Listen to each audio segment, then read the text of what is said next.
যে কাৰ্বি আংলঙৰ ভিতৰত যে বৃহত্তৰ কেলেংকাৰী হৈছে, যেনেদৰে দুখীয়া মানুহক বিজেপি কাউন্সিলে যে লুটিছে, সেইবোৰ কথা মই জনাম। হাইৱে কম্পেনচেশ্যনত, 4 লেন হাইৱে কম্পেনচেশ্যনত দুখীয়া মানুহে কম্পেনচেশ্যন নাপালে, কিন্তু বিজেপিয়ে নিজৰ মানুহৰ নাম ভৰাই কোটি কোটি টকা লৈ গ'ল। সেইখিনি কথা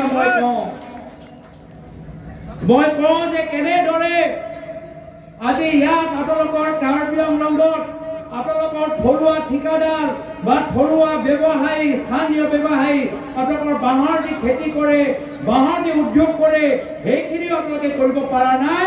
গোটেইখিনি দিছপুৰৰ পৰা নিয়ন্ত্ৰণ হয়।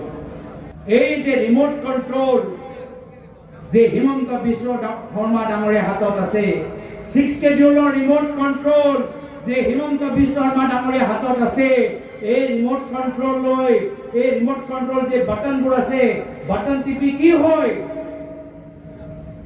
বাটন টিপিলে স্কুল নহয়।